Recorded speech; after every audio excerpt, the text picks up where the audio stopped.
We are joined today by Jon Baker. And Jon, welcome to the podcast. Great to have you here. Happy to be here. Thanks for having me. It's story time with Jon. We want to hear how you started in architecture and what that career path has been like. You've already dropped several hints that you've been doing this for a while. So tell us what that means. I've been doing it so long, I used to actually have hair. So there you go. I got interested in the profession when I was 13 years old. I had a great high school drafting teacher who, after a short period of time, allowed us to stop drawing cotter pins and machinery devices. And we actually designed a house and we got to draw architecture. And I just fell in love with it at that point in time. I never, ever considered doing anything else ever since. So I had a little bit of an opportunity to learn a lot about just basic fundamental drawing skills and things like that when I was in high school, which gave me a little bit of an advantage from that standpoint. I left high school, wasn't in a position to go to college, so I got a job. I was able to, after a lot of street pounding, I landed a drafting job with a company that did modular buildings. And so I drew modular buildings for several years, me and one other guy, the head of the engineering department, and me, I was the engineering department.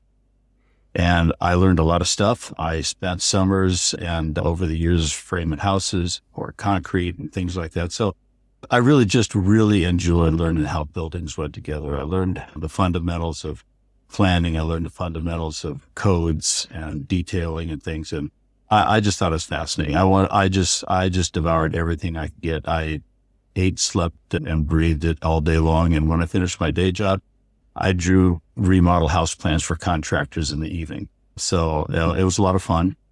As I got through a couple of years of that, a buddy of mine from high school had been attending Cal Poly at Pomona, suggested maybe I should try that. So I enrolled and I gave it a try for maybe a little over a year. I didn't come from a family with means, raised by a single mom, didn't have the ability to pay for college. Fortunately, college was cheaper back then, but it was still too much to try to work 40 hours a week and take a full load of school. And it just wasn't happening for me. And I learned better doing than I'd learned in a classroom anyway. So Sunday night before classes started one quarter, I called up the next morning and canceled all my classes and went out and just started hunting for jobs. And this is like last century in the 70s, the Jimmy Carter era, 18% interest. Wasn't a good economy, wasn't a good time to be looking for a job. So man, I just annoyed people until I finally was able to land a job someplace and got started. And I never went back. And that's, wow. So fortunately, there's a number of states that allow you to earn your credentials, earn your skills, develop your competencies through practice. You don't have to go to college. California's one of them. Yeah. So they said, you got to work 7.5 years, then you can sit for the exams. So I worked 7.5 years and I sat for the exams and passed them and got licensed, and that's all there was about it. So that's my lovely, unadorned pathway. Well, and it goes beyond that, right? It goes beyond your initial story to, your name was on the door of a firm and now you're president at NCARB, and that firm was acquired by DLR Group. So there's been a lot of other stuff in there too. I love how it started though. I love how all this started with, you had a great high school drafting teacher. I had a great high school drafting teacher, Altaloma High School in the Inland Empire, not too far away from Riverside, where you were. Lovely community. Yeah. And sometimes. And it's just funny how many parallels, and I know with Cormac's story as well, very similar outcome and story along the way. I can tell you, I knew that I needed to learn a lot about the profession to be successful. So I kind of invented my own sort of strategy. And one strategy that I figured out fairly early on is that every office is different. So I intentionally worked for a mid-sized firm for a number of years. And then I intentionally left and went to work for a very small mom and pop firm. And I worked there for a number of years, and I intentionally left and went to so I worked for large firms, I worked for small firms, I worked for single owner firms. I even spent a torturous several years working for a firm that was a design oriented firm that their big name was winning design awards. And probably the most architectural office I ever saw in my life. I think I was the only guy in the entire place who knew how to detail a building, but it was interesting and I learned a lot of stuff. I learned a lot about the business aspect of things by asking lots of questions. When you're in school, your instructors aren't mentors. When you work in an office, you find your mentors sitting next to you and your supervisors, whoever it happens to be. And I was the beneficiary of people who were willing to tolerate my endless questions. And I learned a lot of stuff along the way. So I've actually run 2 firms. One was much larger, grew that with a lot of partners over the years, left there and started Baker Nowicki in 2011. And we created a pretty successful company and decided at one point it was a good time to see if we could sell it. We put a strategy together and sold our firm to DLR. And so now I'm a DLR guy. Nice. Excellent. Cormac, you got anything there that you want to ask? I love stories like that because as somebody who also came from a single parent, single father raising 4 kids who absolutely couldn't afford to go to college, I went the Army route and ultimately ended up in architecture. Very similar story. I had a high school teacher who he was our power mechanics teacher, our drafting teacher, and everything else. And so I learned how to rebuild cars from this guy, learned how to draft from this guy. I was his first TA because he didn't know what a TA was, but he was just like, this guy seems to be really apt at drawing and is picking things up. So he's going to help everybody else out. And the very first computer that I'd ever touched was his little Macintosh that had some very, very rudimentary drafting. Everybody else was doing hand drafting, and I got to mess around with this computer. And not that it stuck, but it was kind of amazing to be able to like be at this interesting threshold of, hand drafting to computer drafting and stuff. But yeah, I appreciate stories like that because a lot of times people don't think that, especially coming from people who don't have the means to go to college, they don't really understand that architecture is for them. And one of the things, especially getting involved with ACE and all these other things that I do, I try to tell them that you can do this. If you have a passion for this, you can do this. And highlighting stories like yours is definitely one that I'm going to come back and I'm going to show all of my students that I work with at ACE. Is just like, watch this episode, because this episode is going to show you that you may think that you kiss, because I've heard it so many times. It's just like, well, I really can't do this. I don't come from that kind of a family or something. Yeah. What do you mean you don't come from that kind of family? So I appreciate that opening story, because that just, I could go ahead and just, log off now and be happy with the recording because short episode. I heard exactly, because I love it. Well, the interesting thing about this story, again, like this is just the beginning of it. And you said now you're a DLR guy, but now you're also an NCARB guy. And I'm wondering, we're going to be talking about some of the intentions that you have at NCARB and what you want to do there. And it seems kind of obvious to me now where those are coming from as well, as far as like how you got to where you are. But maybe you can now transition us into that part of your trajectory and your career. Sure. I can kind of give you the backstory how I ended up where I am with NCARB. One of my learning moments was I'm sort of a chronic volunteer. So I've been involved in the Building Industry Association, the American Institute of Architects, Junior Achievement. I've sat on foundations. I've sat on design review committees. Honestly, if an opportunity comes up, somebody tells me about it, my first answer is, sure, I'll try it. I figure if I don't like it, I can always quit. But I've had a chance to really get exposed to and learn a lot of things that are not necessarily the mainstream of architecture, but they have a lot to do with people. They have a lot to do with business. They have a lot to do with the way things just work in society and in municipalities and things. And I've gotten a chance to learn a lot through that process. So at one point, someone suggested that I should volunteer for a state board in California. Well, okay, so what kind of state boards are there? And they sent me a list. And I go down through the list and I picked one. I thought, that sounds interesting. It's something to do with codes. So I told her that, how about if I volunteer for that? She says, oh no, I think you should be on the architects. I said, what do they do? I have no idea what I've been licensed for, at this point, like, I don't know, 25 or 30 years. I don't know. And I've had an NCARB certificate since 1987, for crying out loud. You'd think I'd know something about it. And so I took the advice, I applied, I got appointed. And so I spent 13 years on the California board. I had had no idea what the regulation side of the practice was all. I went to my first meeting and they never even talked about architecture.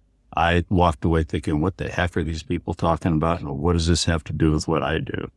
But over the years, I've gained a real appreciation for what the regulatory process means from the standpoint of protecting the health, safety, and welfare of the public. How you create these opportunities to regulate who gets licensed, how they practice, what do you do when they don't practice well, when they take advantage of clients, things of that nature, and the discipline side of things. It's been really a fascinating thing. So I got on, I was actually, I have a distinct thing. I'm kind of proud of this. I was originally appointed to the California board by Arnold Schwarzenegger. Okay. And then I got reappointed by Jerry Brown. So I figure I straddled the political stream like nobody's business. Both sides of the coin there, right? So I had a certificate signed by both of them. Anyway, when I joined the California board, California had a less than satisfactory relationship with NCARB. As a matter of fact, the California board at that time referred to NCARB as the evil empire. Mm-hmm. We all hate them. They're all evil. They don't like us. We're never going to do anything they tell us to do. We had created our own programs and refused to accept NCARB's programs. At one point, California even wrote its own exam because they refused to use the national exam. I mean, all of this stuff was going on. So when I got on there, all I heard was just how awful this organization was. So I heard NCARB was having a regional meeting in Tucson. So on my own nickel, I just jumped on a plane, flew over there, and I attended the meeting. Well, I'm a board member, so I thought, I'll see what this is all about. It turns out they're not that bad. They're just, it was a relationship of extensive misunderstandings and rivalries that were totally unnecessary. So one of the things I thought would be helpful, I'll take on the duty of seeing if I can help make a better relationship between our organizations.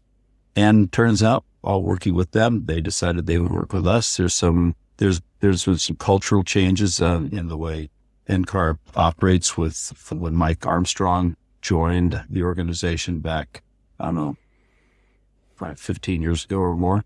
And so over time, we've developed a really great relationship and we work very closely with them. So having attended a few NCARB meetings during my lengthy term on the California board, I ended up deciding to join the NCARB board and kind of move up the ranks to see if there's some things I could do that would help the process even more. And that's kind of how I ended up doing that. It's just more volunteerism, I guess.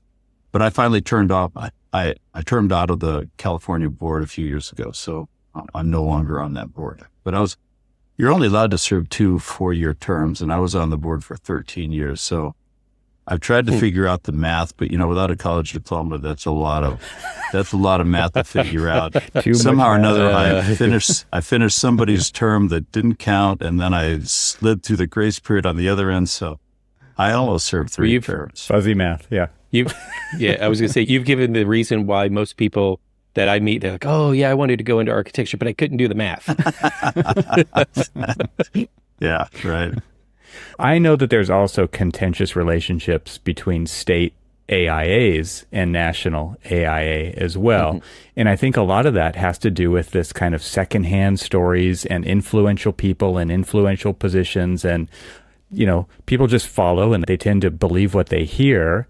And I'm curious, from your standpoint, it sounds like you're very self-motivated and you're not just going to take somebody at their word. You're going to go find out for yourself. Does that really describe you as a person and like the steps that you went through to start to figure this stuff out? Because that kind of toxicity, that's all over our profession, right? We can't deny that's in firms, that's in large organizations.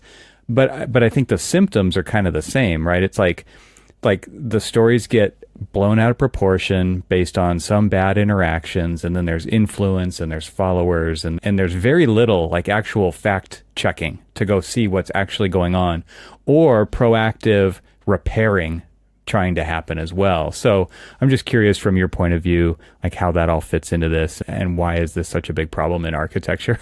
I mean, it's definitely not just architecture, but we see it all over architecture. I don't think architecture invented this problem. I think it's rampant in a lot of places.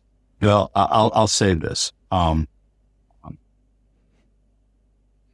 a lot of architects, I'm fundamentally, I started out as a little bit of an introvert. I'd be happy sitting at my drafting board and just drawing all day long and not talking to anybody. When you get into the business and you start developing your skills and you see what you want to do, especially when you get into firm leadership, firm ownership, all that stuff, client relationships, I refer to myself as the reluctant extrovert. So you sort of develop a new skill set, and along the way, I discovered I actually like people. And the funny thing about it is, if you don't know somebody and you start talking to them, I can guarantee you within 5 minutes of conversation, you're going to find something you have in common. Look at the three of us already. And I honestly believe you could walk down the street and pick any stranger at random, talk to them for 5 minutes. You're going to find something that you have in common with them. I don't know what that's called, but I just think it's true. And the reality is most people are just trying to do the best they can and be responsible. And if you just I just take that approach, and I've discovered that if I don't understand somebody, or even if they've said something that I thought was maybe a bit of a problem, I'll just go right to them and have a conversation. I'll discover that either I misunderstood it or they didn't mean to say it the way they said it. And you make friends that way. And so I think a lot of the relationships that happen between state boards and our state board, California, and NCARB was maybe just personality related. Maybe there's a little ego mixed into it. I can't in really architecture. No, I've heard rumors. I don't know that I could tell you what I think is going on between AIA and their local chapters. I mean, I spent 8 years on the San Diego AIA, did my stint as president, and I spent a couple of years on the California Council as a director. And, most people I worked with were just trying to do good work, and they worked hard at it. So. Yeah.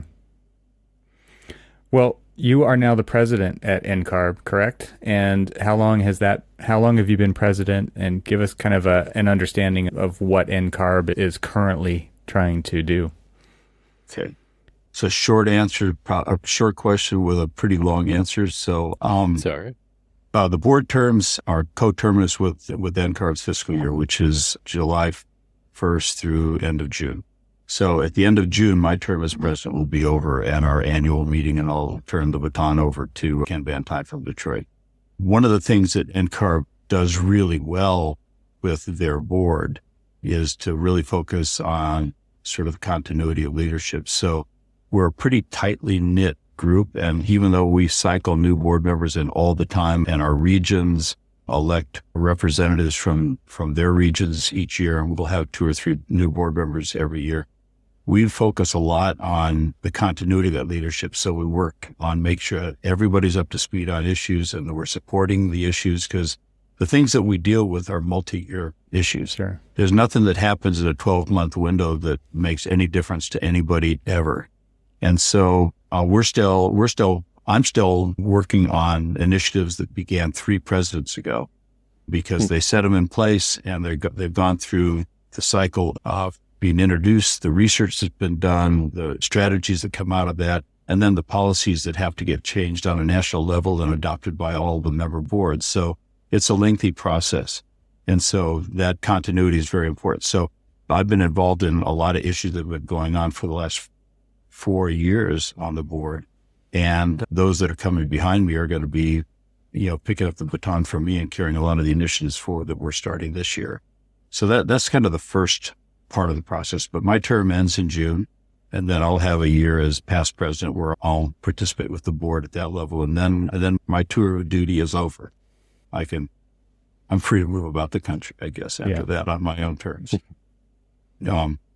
the things that NCARB works on, so that your viewers understand, NCARB doesn't license anybody.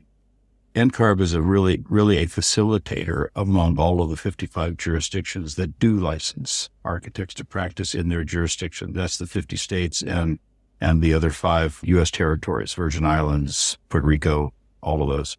Because of the need for a practice and the idea of reciprocity, NCARB really began from the standpoint of trying to unify the policies with all of the region, all of the individual jurisdictions, so that the NCARB certificate could then be used for reciprocity for architects that move from one state to another, or they have a national practice. If you're a lawyer and you leave California and go to Iowa, you got to take the bar over again. It's not the case because we use a national exam that NCARB created. Everybody adopted the experience program, which used to be IDP and now is AXP, all of those things. And there's a lot of model law that NCARB creates to help facilitate that sort of that national perspective on how we practice and where we practice. But at the end of the day, NCARB doesn't issue a license to anybody. They issue a certificate for those that are licensed and meet certain qualifications, but jurisdictions do. So everything that we do, even if we think it's a great idea and we work all the bugs out, we still have to convince 55 jurisdictions to adopt it. Otherwise, it doesn't matter. Right. And if you go across the board with a lot of our policies, a lot of them are adopted by a lot of states. There are some policies that are adopted by some and not others. It's a little bit of a hit and miss depending on which policy it happens to be. So we do a lot of facilitation with the board. So like all the other strategies that we put in place, things we're working on this year that I consider important. Once we are done developing strategy for how to implement them, we have to work with all of our 55 jurisdictions to make sure they're comfortable with it, that their legislatures are okay with it, and that they will adopt those same policies. Otherwise, They don't mean anything. Right. And one of your current campaigns now is, I think, again, kind of illustrated by your path to licensure, but it is multiple paths to licensure,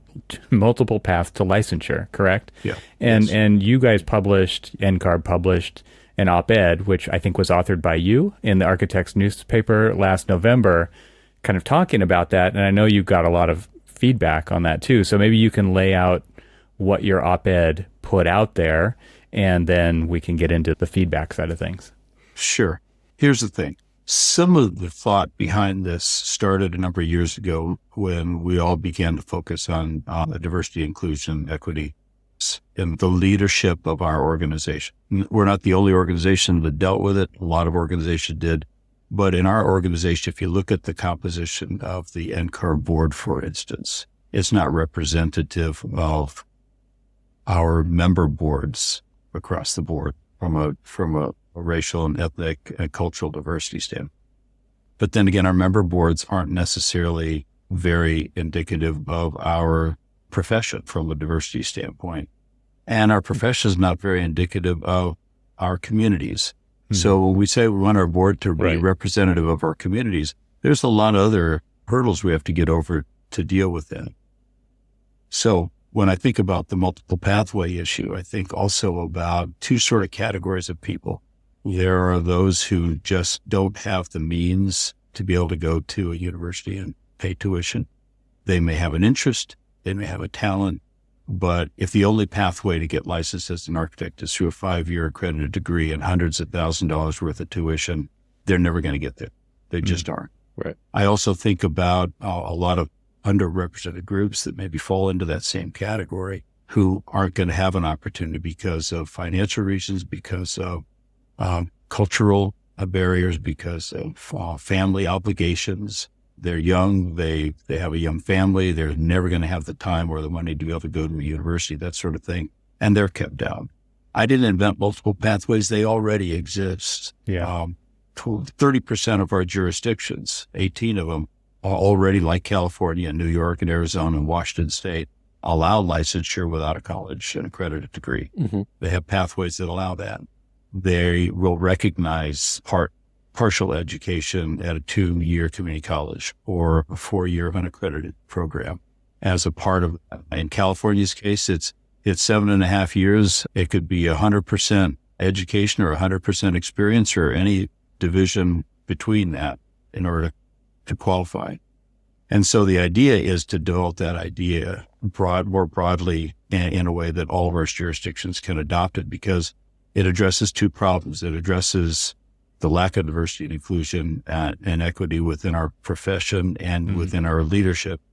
But it also provides opportunity for those people who are never going to be able to go through a university and incur the debt or have the time to be able to do it. So trying to address those things through this process. What has been some of the feedback on, I don't know if we want to call it apprenticeship pathway, or essentially that's what I kind of consider it. I have a really good friend who, in the state of Maryland, he got licensed after 10 years of practice under a licensed architect, and he was able to sit for the licensure exam and then ultimately get licensed. And what was interesting about that was the stigma that comes with that in certain cases of, well, you didn't really work for it the same way I did and things like that. And I'm just kind of curious, like, have you been getting feedback like that when you put that as a path of licensure? Do you get feedback like that? Do you see the animosity that, because I mean, honestly, I'm just going to put it out there. I was amazingly for it. I'm for it, because this guy that I'm talking about, amazing architect. I don't care if he didn't go to school. He started to go to school. He exactly what you said. He had a family and couldn't afford to continue on with his degree. And so he just continued to work, and he worked hard, and he learned everything that he could about the profession, probably more so than a lot of people who are in it, because he's working side by side with people who have gone through all the different pitfalls of architecture, and became an architect that in a lot of cases would be enviable to other architects because of what he has been able to learn. But there's still this stigma that is like, oh, but you didn't go to school. It's just like, so how good are you? Like, really? Well, I've got some interesting feedback. I think to some extent there's a certain fear of change. There's processes that people have adopted and they live by it, and they don't want to see it threatened, and so they feel threatened. And so they'll say things that maybe are not complimentary. I tend to chalk that up a little bit more to a little bit more of a protectionist approach to some things. So I've had if you saw my op-ed, then you probably saw the response that was published by, there's a professor and there's ACS and then NAB, all issued responses. And it was interesting, the things they said. Some of them were a little bit offensive, but, I don't know. I've been called bad words by nicer people than them. But things like, okay, well, this is going to create a two-class sort of system. There'll be the really good architects who go to school, and then there'll be the also-rans who couldn't go to school, so they're going to be marginal performers. That's the inference, which is, in my experience, completely false and is not based on any factual information whatsoever, because, we don't license. The competencies to become a licensed architect have nothing to do with being good. They have to do with being competent. And there's good and marginal performers in every profession, and they come from every place. So, there's comments about that. There's comments that NCARB doesn't support accredited education, and we want to undermine the colleges. Well, the fact of the matter is 85% of licensed architects come through accredited programs. NCARB not only supports it, but we create and work with all the licensing advisors at all the universities. We work with the American Institute of Architecture students. We sponsor the Learning by Design program that they do at school. We also spend over $400,000 a year helping to finance the accreditation process through NAB, along with ACSA and the AIA. So to suggest that we suddenly don't support accredited education is just laughable. Right. I think the professor who wrote that part of that op-ed response made the inference that I somehow had an advantage because I'm a white male. So the fact that I didn't go to college. It was easier for me to get a job and easier for me to get ahead. There was nothing easy about my path. And to suggest there was is a pretty arrogant statement.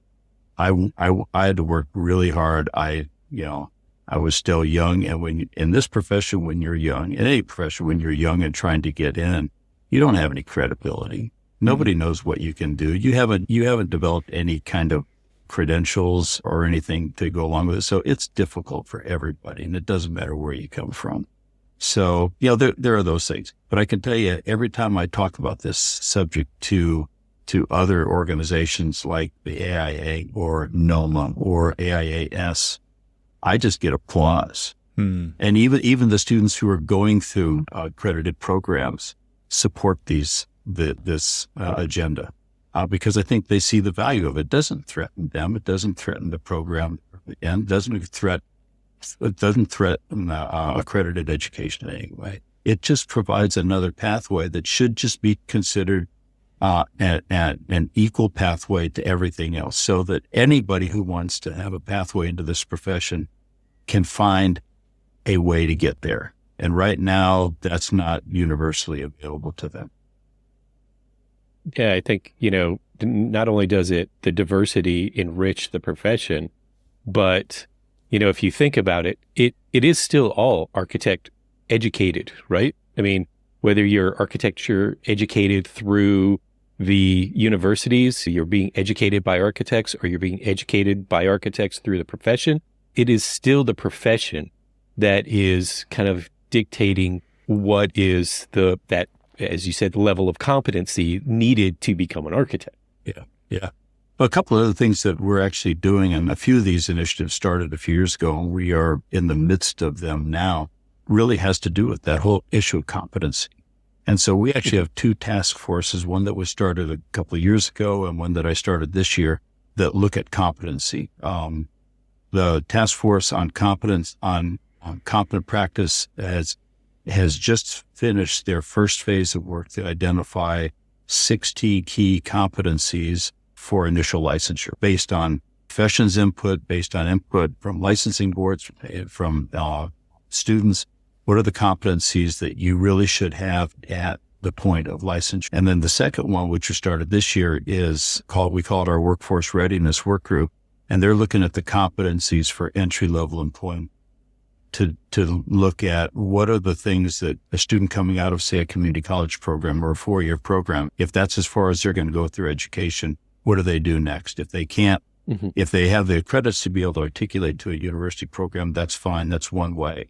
But if they don't, and they better go get a job, do they have the competencies for the entry-level employment? So we're building that competency model now.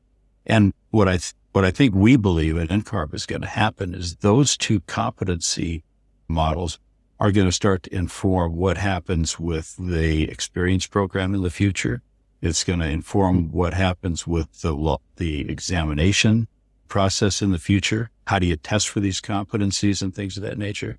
And at some point, hopefully, it'll start to inform maybe what happens in the educational systems, whether it's an accredited program or a non-accredited program or a 2-year program or otherwise, to say, here's some of the things that we haven't been focusing, but if we focus on them, they'll develop the competencies that are necessary for licensure and employment.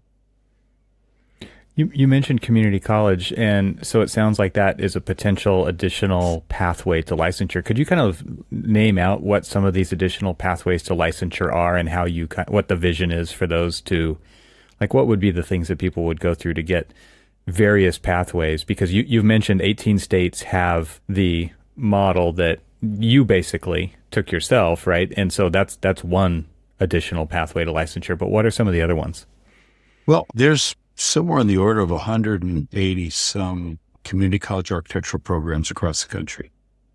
And if you ever get a chance to go visit those programs, talk to those students, look at their projects, see what they're actually learning in their 2-year experience of education in that program, And you're going to find some really interesting things about the technical knowledge that they're coming away with. I've taught in one of those, and I'm an advisor for one right now, and I agree with you. Like, and they try really hard to provide an architectural education to students at that level. Yeah. I think there's a pretty good balance between design and the technical aspects of building technology. All that's there. So there are students who come out of a 2-year program, and across the country, the articulation agreements for those students to be able to get credit when they transfer to an accredited program are a little bit hit and miss.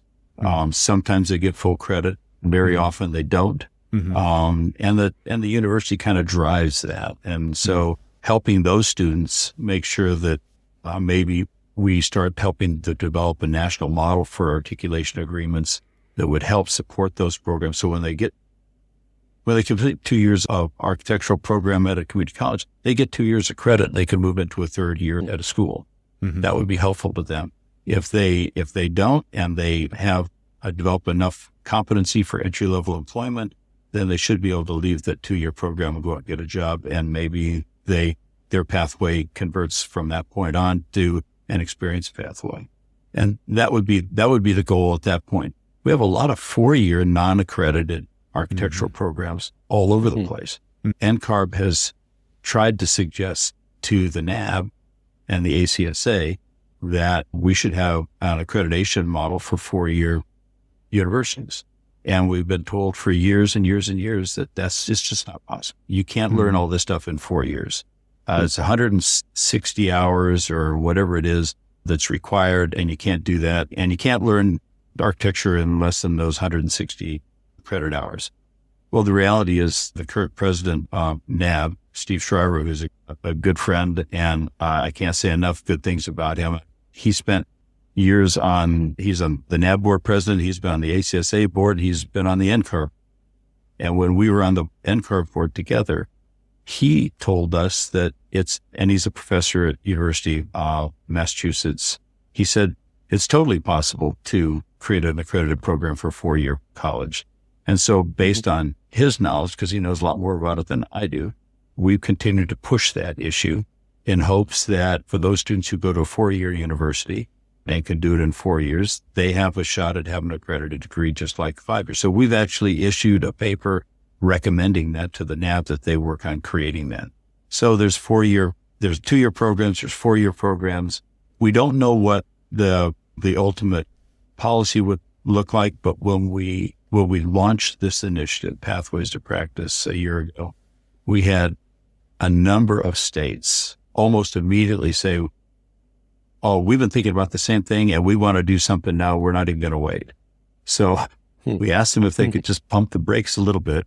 And so we've actually come up with a recommendation so that while we go through this process of developing a strategy, working with all the member boards so that they're comfortable with the strategy so that they could ultimately adopt it, while we go through that multi-year process, we've suggested a sort of a guideline that says if you really want to do something sooner, maybe you could do something along these lines that balances various combinations of education and experience, like we do in California and other states, that say that if you're not going to have a 5-year accredited degree and 3 years of experience before you get licensed, could you swap and do 6 years of experience and 2 years of education, or 4 years of education and 4 years of experience? Some combination of those, and provide some variability in that so that candidates would have that option depending on what pathway they take. In the end, that may be along the lines of what we think we might end up with, because it's a model that already works and has worked for decades and decades in many states already. And so we tried to create a sort of just a guideline and issued it to those states. That if you try to follow something along these lines, you won't be too far outside the swim lane when we get to a solution down the road. And so we don't end up with 55 different approaches to this whole thing. So that's been kind of the initial strategy on this. Well, it's kind of exciting to hear, because I've had experiences with interns who are typically would go through the 4+2 path not in a traditional, like say, BARC path, like it. I think all three of us have. Well, sorry, two of us have. You went to Pomona, would have done the same thing, but I went to Auburn. I know Evan went to Pomona as well, and it was a 5-year path. And so once we were completed with it, we were done, and that was fine.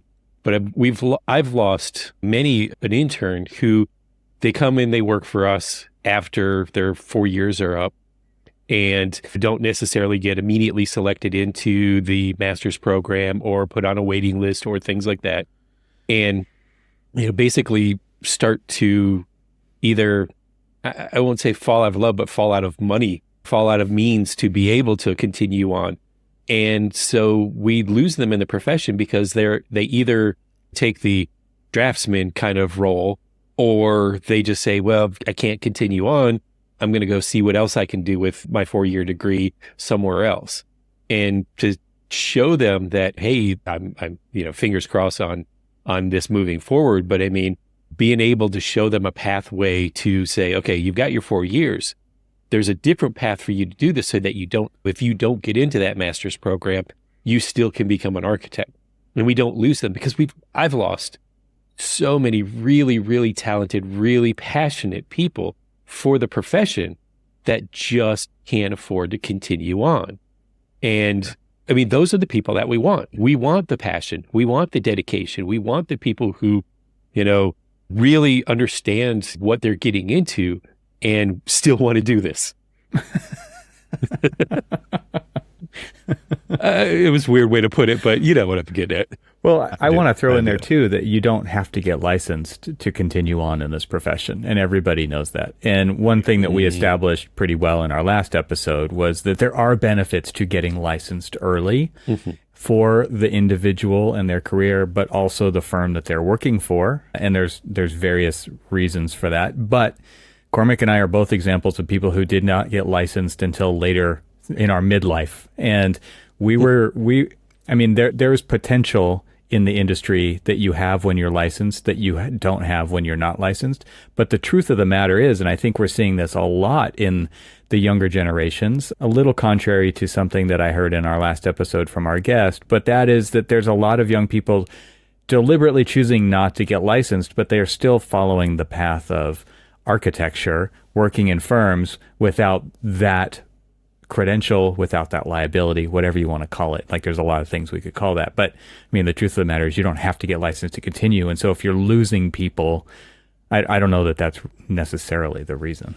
Well, but as well as I do, and I'll use myself as an example, that, not having a license was a roadblock for promotions, roadblock for other things. Plus, and I told this story to Evan, and on our last one, we were sitting around a table at one of the AIA conventions, and somebody had blurted out, I don't know why I was topic of conversation on the other end of a dining table, but somebody was just like, Cormac, you're not licensed? And it was like this wave of shame just rolled over me of like, what the hell do you mean? It's just like, but there are plenty of people who are completely not shamed by that too. I'll just point that out. Like, so that shame washed over you, but not everybody. But the profession does have that kind of stigma of, if you are going to be in architecture and you have the pathway to licensure to call yourself an architect, why haven't you done it? Why, just do it, Well, my question open up is, so many my question for NCARB for you, Jon, is like, what are the benefits to licensure? Let's put them out there right now from your point of view, but also from NCARB's point of view. My point of view, getting a license gives you options. Without a license, your options are working for somebody. But if you want to get into leadership, if you want to make an impact and really apply what you think should be important in how firms are run and how employees are treated and opportunity, all those things that change the culture of our profession, everything else, then you got to get licensed. Otherwise, you don't really have options other than working for somebody. And there's nothing wrong with it. There's nothing shameful about it. We've all worked in firms. I can guarantee you, everybody who's ever worked in a firm can point to the couple of people in that firm who didn't have licenses. They've been at this for 20 or 30 years, and that's who you go to when you have a question, because nobody knows this stuff better than them. It doesn't matter they have a license or not. But if young people getting into the profession have the ability to get licensed, they should get licensed, because once you have that, your future has a lot of opportunity and options available to you that you don't have otherwise. I've had the privilege of being able to own a firm and build a firm culture that I thought was important to do good architecture and make clients happy and do all the things that I thought should be done to run a successful practice.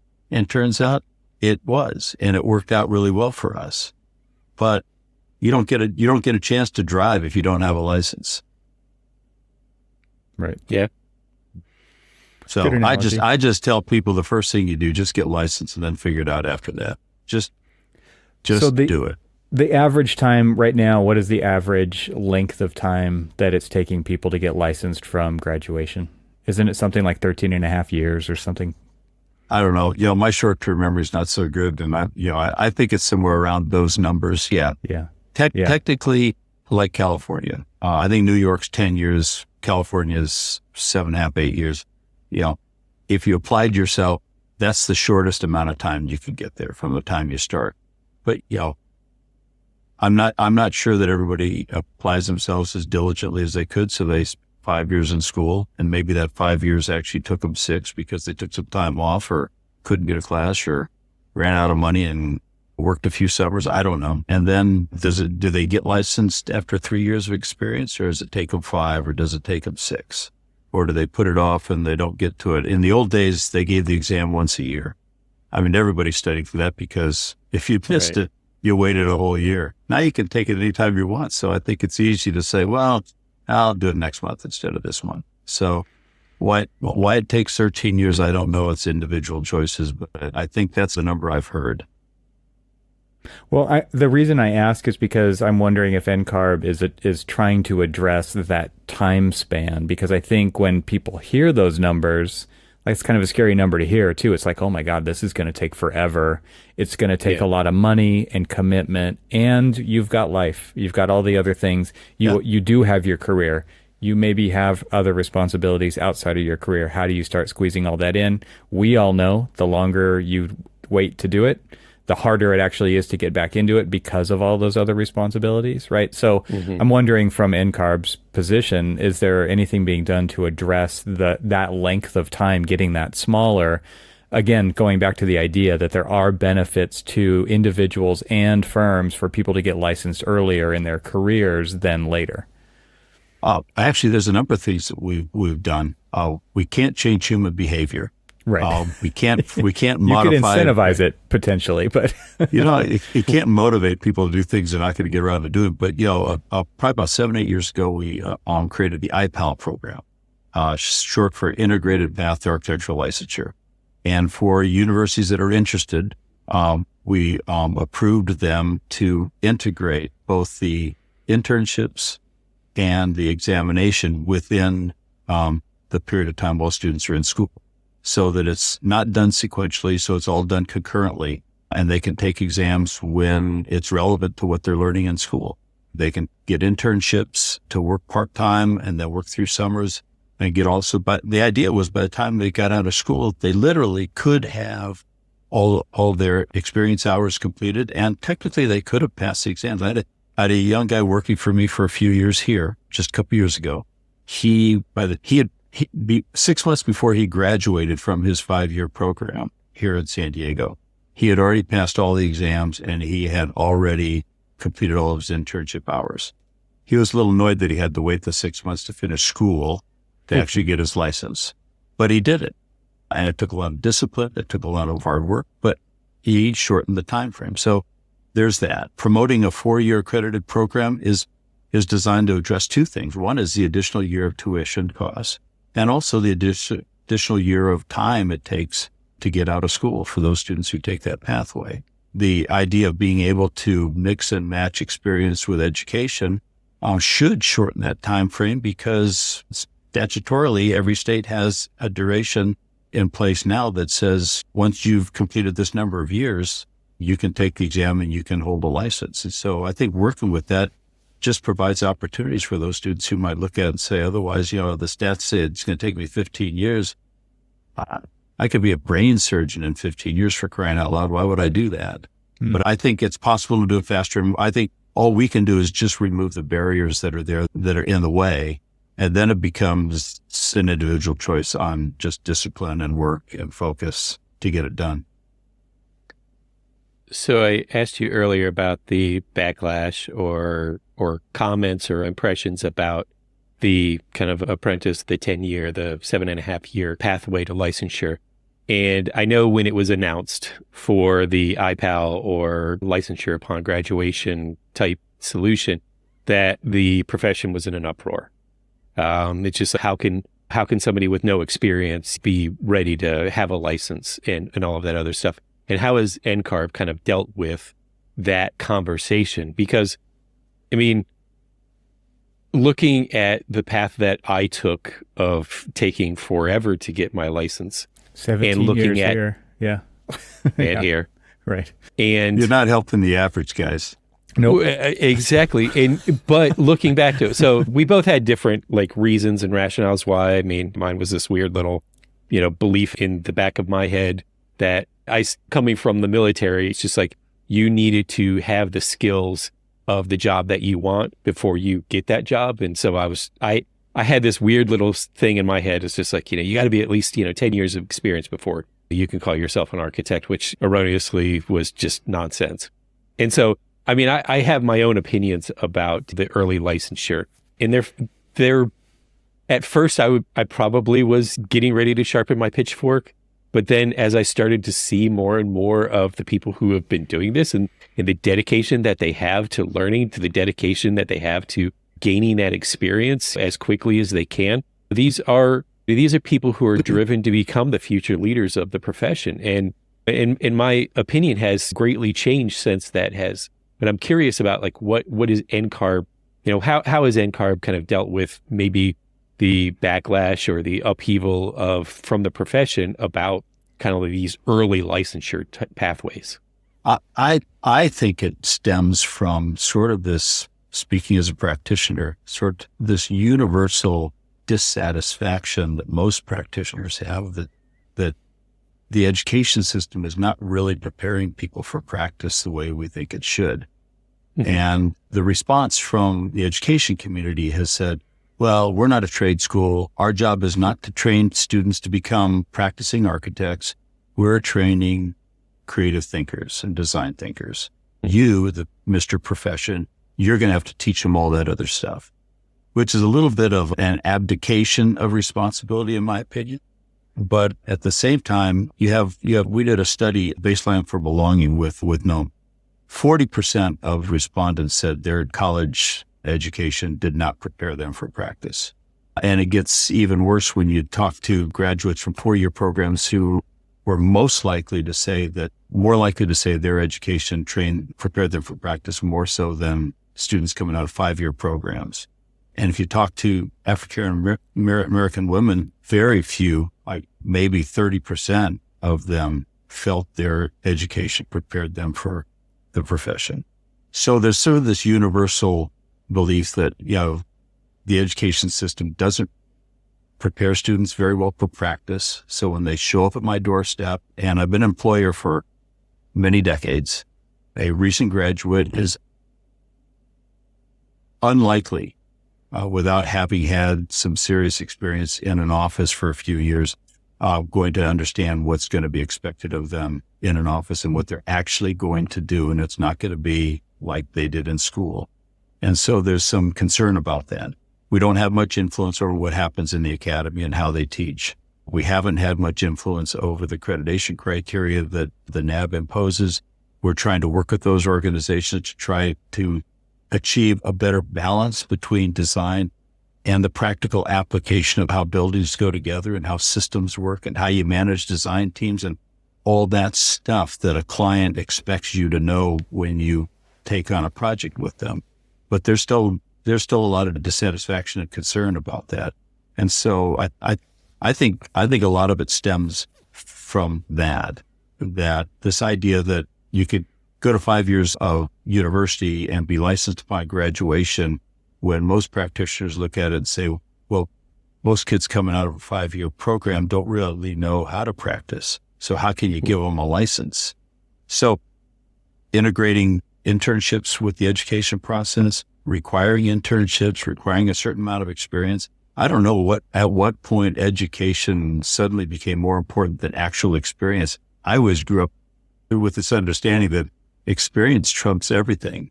If you've never had any experience, how do you know anything? And so the integration of those two things is really important. And our competency models, I think, are going to start to help provide at least a defensible basis for saying these are good things that students are learning, but they also need to learn these things as well, because the industry and the licensing jurisdictions all believe that to be in competent practice, you've got to know these other things as well. So hopefully some of that could shift.